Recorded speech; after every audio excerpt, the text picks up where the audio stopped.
So welcome. This is KASNEB ATD Level 2 Principles of Management paper, and it's a paper that was done in April 2022. So we'll try to go through the whole paper. We'll answer all the questions one by one. Welcome. Let's go through it. So question 1 explains 6 reasons why organizations need to motivate employees. 6 reasons why organizations need to motivate employees. 6 reasons why organizations need to motivate employees. This is a fairly good question. Now, we know motivation. Motivation is one of the functions of management, alongside planning, organizing, decision making, coordination, controlling, staffing, communicating. All those are functions of management, and motivation also happens to be one of the key functions of management. So there must be pertinent reasons why motivation is very important in an organization, to the extent that it has been included as one of the key functions of an organization. Now, there are so many reasons, but to start with, I will say that motivation is the fire that turns the power in the human resource into action.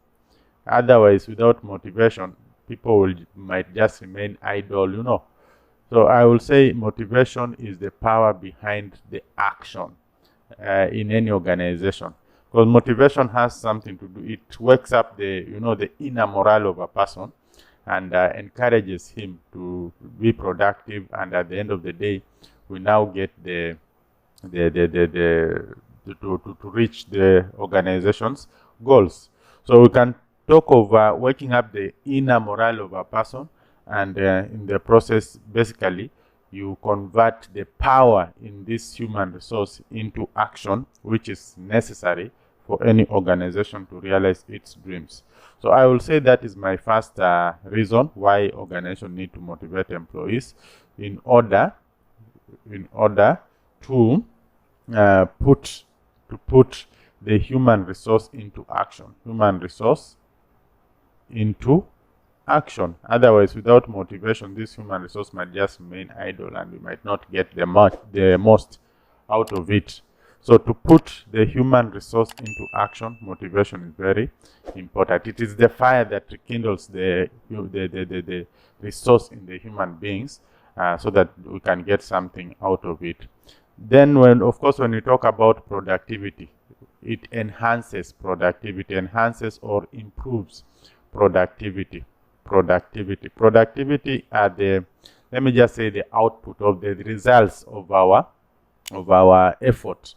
So when we are motivated, we tend to work even, the speed of work, the quality of work, all these things are just go perfectly well, and we have the energy and the zeal to keep pushing.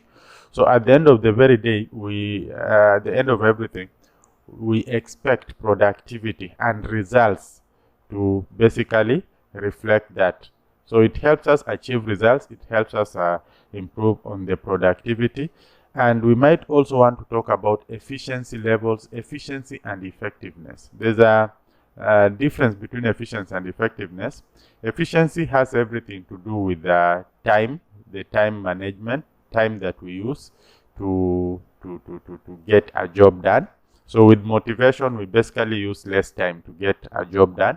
Effectiveness is about the resources that we use. When we are motivated, we tend to use minimum resources to get a job done. And when I talk of minimum resources, we are when you are motivated, you want to get the best with the least possible. You have the best interest of the organization at heart, and so that pushes you into using the resources maximally, which is a very important thing, as opposed to somebody who is not motivated, may not really care about the input and the output. He's just doing things for the sake of doing, for the sake of finishing. But somebody who is motivated knows why he's doing what he's doing, and knows the results that he expects and why those results are very important. So understanding all those are a very key ingredient to effectiveness. We also talk of achievement of organization goals, achievement of organizational goals, very important, organizational goals, that when we are motivated, it's very easy for us to achieve what the company desired to achieve. We are talking about the vision of the company, we are talking about the mission, we are talking about the goals, we are talking about the objectives of the company. All these become very easy to be achieved when you are motivated. When you are motivated, you are always looking for the goalpost so that you can score. And that scoring gives you momentum again to push to the next level. And so motivation becomes very important in any organization. There's also something about the stability of workforce. Stability of workforce. When we are motivated, we tend to, that workplace environment becomes so friendly.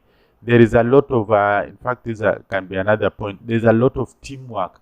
And that teamwork makes a very friendly working atmosphere. And so we don't think of, absenteeism, absenting ourselves. We don't think of looking for greener pastures. We don't think of, that high turnover kind of thinking, where organizations, people are constantly moving left, right, center, changing jobs, may not be there. Why? Because we are, motivation kind of builds a friendly kind of an atmosphere where people just feel like, like doing the job and concentrating on the results, what is the end result, and that give, at the end of the very day, it ensures that we have stability. People are working, people are not thinking of how to move to other organizations or how to basically stay at home to avoid, the stresses that come with work, stresses that are associated with people, stresses that are associated with, all those bad things. So it basically builds up on the teamwork, which adds to the stability of the workforce. Then it also gives us some force or some inertia to overcome challenges. Challenges is a negative force, but motivation is a positive force. When motivation is very strong than the challenges, chances are very high that those challenges will not see the light of the day, because you will be so much of finding the solution to the problem so that you can come out, with that triumph. And that is very important when you talk about any organization, because challenges are part and parcel of any organization. Unless we strive to go through the challenges, any organization may not grow. And of course, it leads to an advancement in career. People who are motivated are likely to get promotion faster, because they basically attract people around them. They attract quality. They attract productivity. They attract, good things come with motivation. All these things that we've talked about. So they are empowered. All these good things will just follow them when you are. Will just follow people who are motivated. So it's very likely that these guys are likely to advance in career than a person who is demotivated. A person who is demotivated has low morale, and it's like it spreads around negative energy. So people will not want, even in most of the cases, to be associated with this kind of energy. And of course, we've talked about inspiring others, which is a good thing. So when employees are motivated, they tend to inspire others. It's quite addictive, and and that helps in building good teamwork. We can also talk of motivation as an ingredient to good leadership. We may not talk about good leadership. In fact, all the other functions.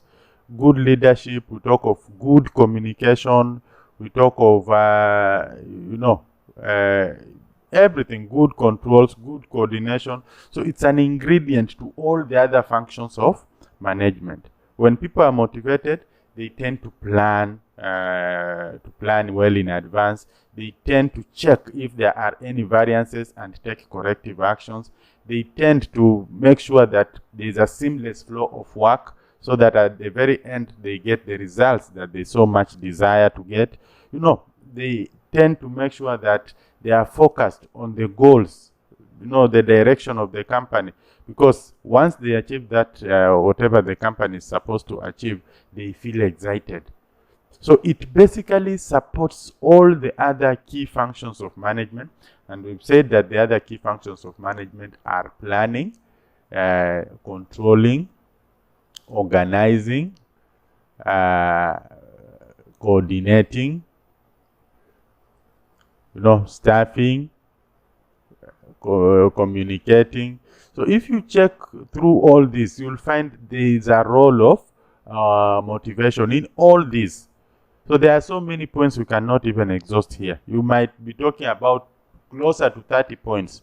So just pick any 6 that you find yourself comfortable with, and you'll be good to go with this question. Otherwise, it's an open question.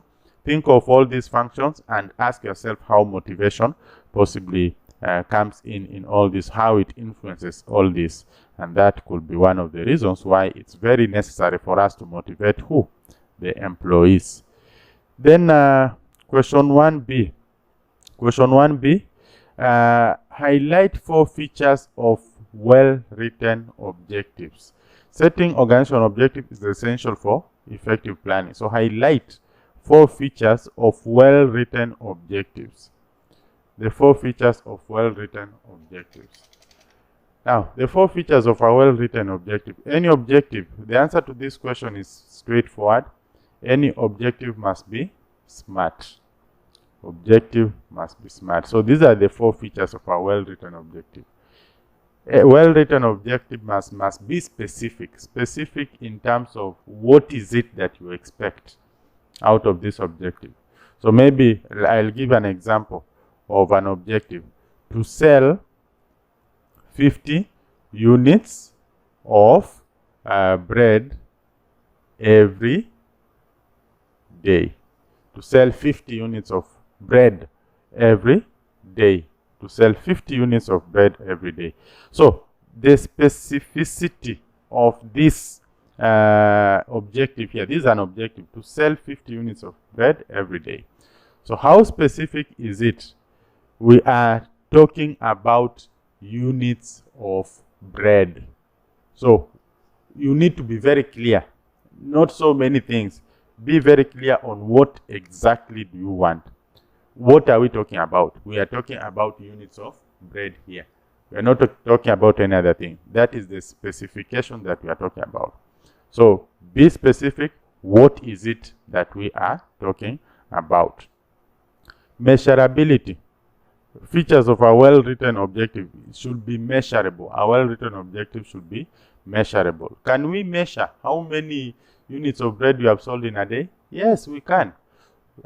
And has it been captured? Yes, 50 units.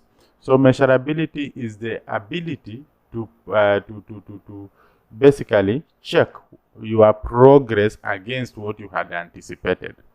So there must be a way. There must be a way to express what we expect, and after we have actually actualized the action, we should be able to compare the results that we expected and the actual results. That is the measurability aspect. So that if there are any deviations, if there are any variances, then we need to take necessary corrective measures well in advance.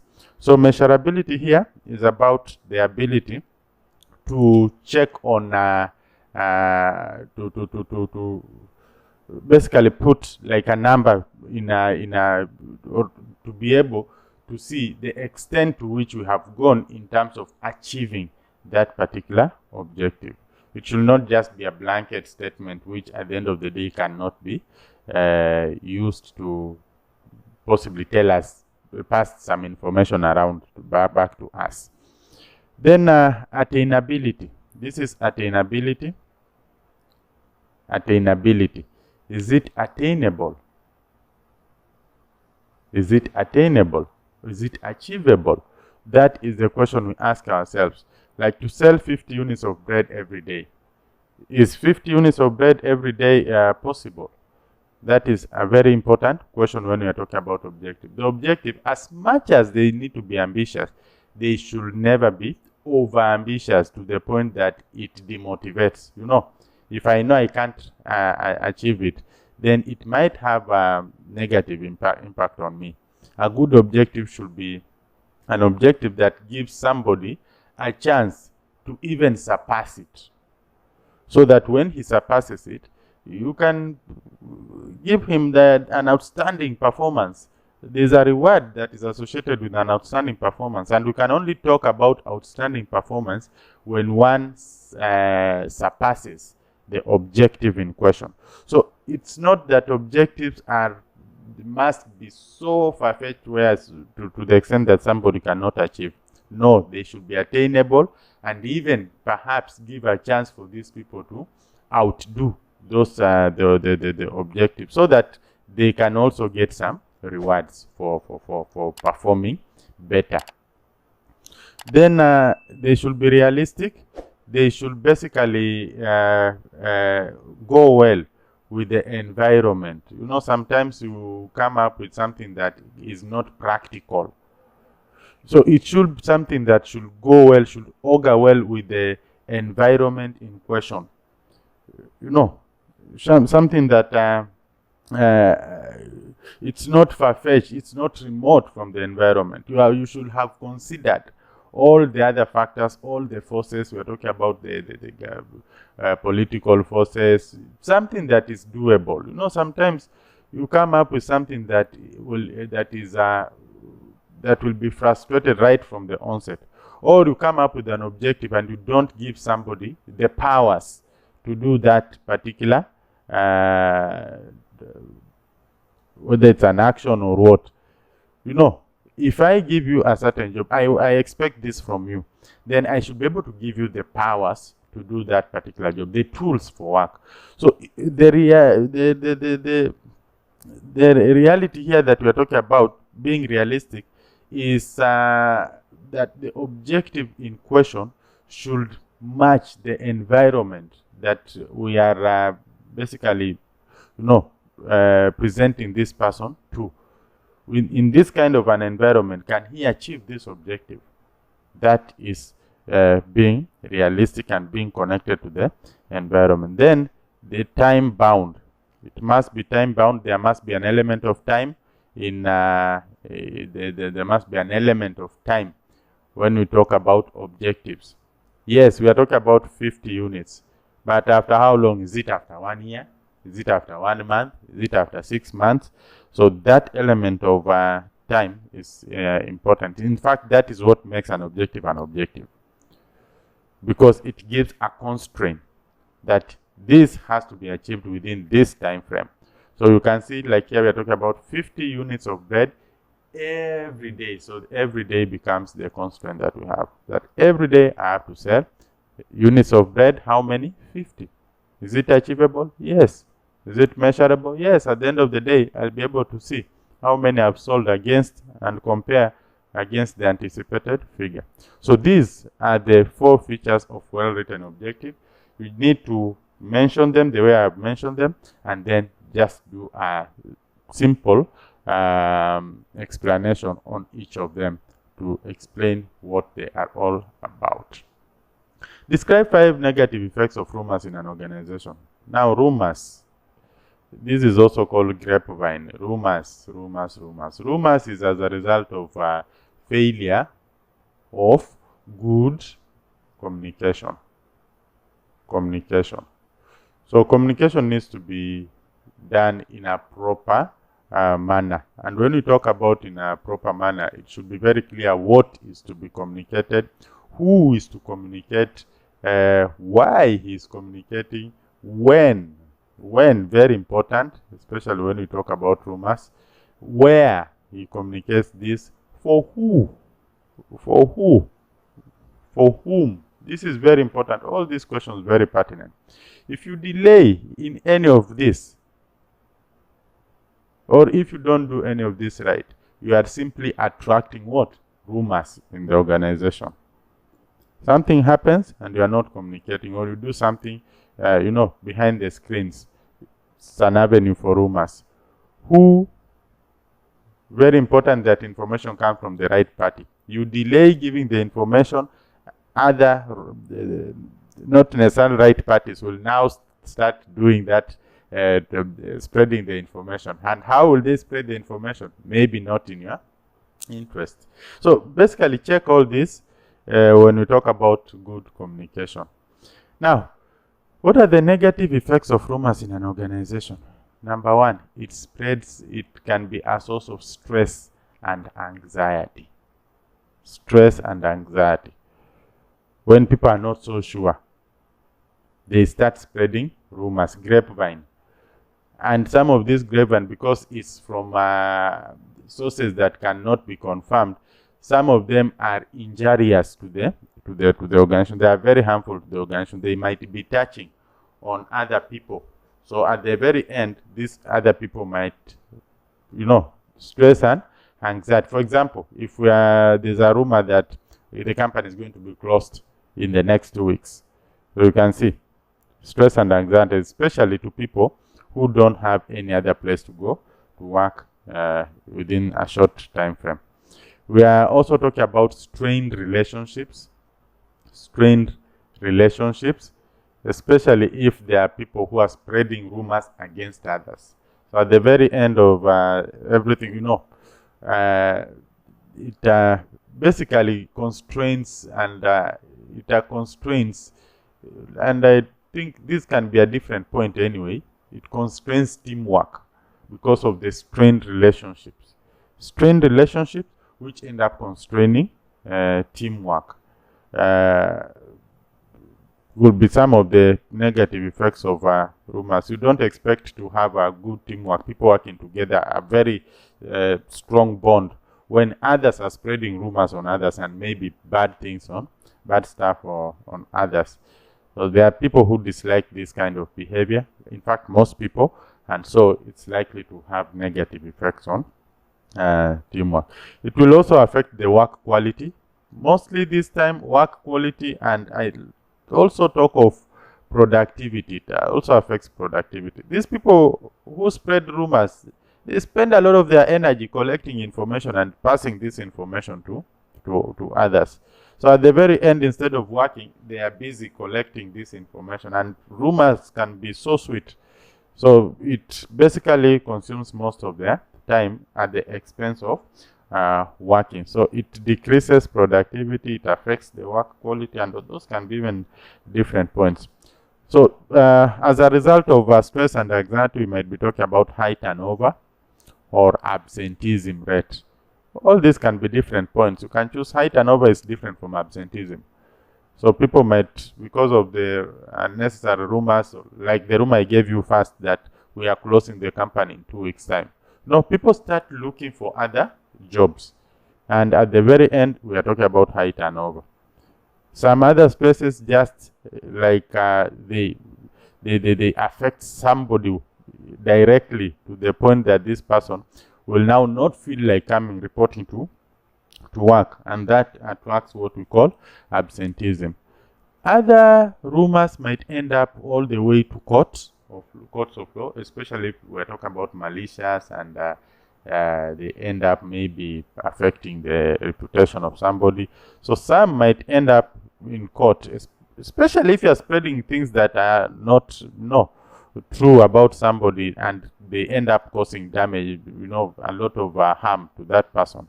It might end up in court, and we're talking about legal suits, and you know how expensive these are. Some of these things might end up even affecting the reputation of the organization negatively. By itself, it can be a risk to the organization. Rumors can be a risk to the organization when you talk things that are unsubstantiated, things that are negative to the organization. They affect the goodwill, they affect the image of the organization negatively, and those might also still lead to litigation, and the cost of the legal processes. It might also attract disciplinary actions, and disciplinary actions, as much as it's part of the processes, But you know, these are things that should be avoided. They can end up with negative effects in an organization, especially where somebody, you know, when you give somebody the first warning letter, second letter, third letter, this person might feel uncomfortable and start looking for greener pastures elsewhere, where at least he will start again afresh. So all those are some of the points that we have, and generally it can create a hostile environment for people to work in. So I think and just before we forget, because we are talking about motivation, can we also mention something about motivation, that it might impact negatively? It might impact negatively on an individual's morale. It might impact negatively on an individual's morale, especially if the rumor is against that person. So thank you. These are so many points. They only want 5. Just pick any 5 that you think can satisfy the examiner. So with that, thank you. Let's meet in our next question. Thank you.